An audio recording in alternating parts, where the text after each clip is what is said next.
20 hertz سے لے کر 20,000 ہرٹز تک سن سکتا ہے آواز۔ یہ ہماری فریکوینسی رینج ہے ہماری سماعت کی۔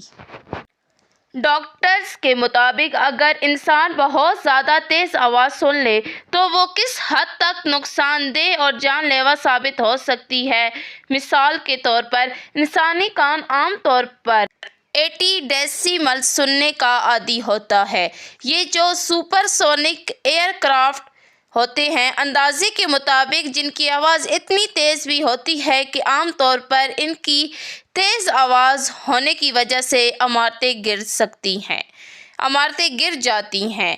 یہ تو دنیا کی بات ہے۔ سوچئے کہ اگر یہ سب ممکن ہے سائنٹیفکلی کہ اگر آواز زیادہ ہو تو انسان کی آنکھوں سے بلیڈنگ شروع ہو جاتی ہے، اگر آواز زیادہ ہو تو انسان کے پھیپھڑوں سے ہوتے ہوئے دل میں اور انسان کی موت واقع ہو سکتی ہے۔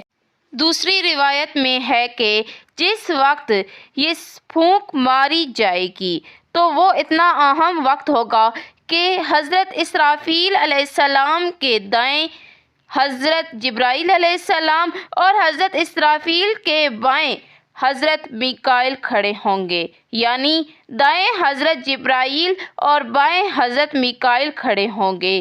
یہ سور ایک سینگ کی مانند ہوگا جس کے ایک طرف پھونک مار دی جائے گی تو آواز پوری دنیا تک پھیل جائے گی اور یہ آواز اس قدر کرخت ہوگی کہ صرف کان تک پہنچے گی، آدمی کی روح نکل جائے گی، موت کا سلسلہ جاری رہے گا، تمام انسان مر جائیں گے، تمام جانور مر جائیں گے، تمام جنات مر جائیں گے، پھر یہاں تک کہ فرشتے بھی مر جائیں گے، آخر میں ملک الموت رہ جائیں گے اور پھر وہ بھی نہ رہیں گے۔ روایت میں آیا ہے کہ جب حضرت امام حسن رضی اللہ تعالیٰ عنہ سے پوچھا کہ بتائیے کہ دنیا میں سخت چیز کیا ہے، پھر اس کے بعد سخت چیز کیا ہے، پھر اس کے بعد کیا چیز سخت ہے، تو عرض کیا کہ اس سے سخت چیز یہ ہے، وہ اسی طرح مرحلہ وار بتاتے گئے۔ پھر ملک الموت کہا جو سب کی روح قبض کرتا ہے، اور پھر موت کہا جو ایک روز ملک الموت کو بھی آ جائے گی، اور پھر جب اللہ تعالیٰ حکم دے گا ملک الموت بھی نہیں رہے گا۔ سورۃ الرحمن کی مشہور ترین آیات کا ترجمہ ہے، ہر چیز جو زمین پر ہے فنا ہو جانے والی ہے سوائے تمہارے رب ذوالجلال والاکرام کی ذات کے۔ اور پھر سورۃ غافر کی ایک آیت کا ترجمہ ہے کہ پھر اللہ تعالیٰ پکارے گا کہ میں ہی بادشاہ ہوں، میرے علاوہ کوئی بادشاہ نہیں، کہاں ہیں دنیا کے بادشاہ، لیکن کوئی جواب نہ آئے گا۔ یہ سورۃ غافر کی آیت کا ترجمہ ہے۔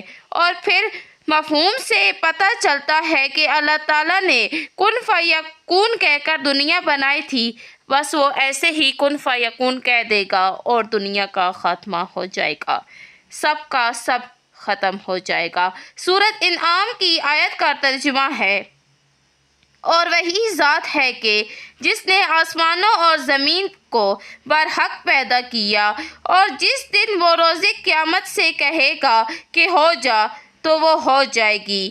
یہ سور پھونکے جانے کا منظر ہے، لیکن اس کے بعد کیا ہوگا؟ اس سور کے بعد کیا روز محشر برپا ہو جائے گی؟ نہیں، اس سے پہلے ایک کام اور ہوگا۔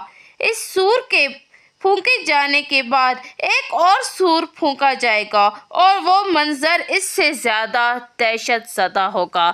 جو پہلا سور پھونکا جائے گا، یہاں پر میں واضح کرنا چاہتی ہوں کہ 2 مرتبہ کیوں سور پھونکا جائے گا۔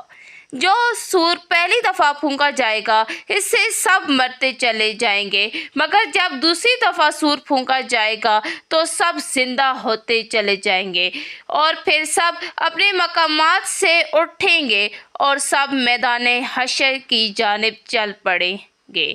یہاں سب سے مراد روز اول حضرت آدم علیہ السلام سے لے کر اس وقت کے تمام انسان سب اٹھیں گے اور سب میدان حشر کی طرف چل پڑیں گے۔ سوچئے، دنیا کی آبادی، آج کی آبادی تقریباً 7.5 ارب کے قریب ہے، لیکن جب سب دوبارہ اٹھائے جائیں گے، جب دوبارہ زندہ کیا جائے گا سب کو، پھر یہ کئی 7.5 ارب لوگ ہوں گے۔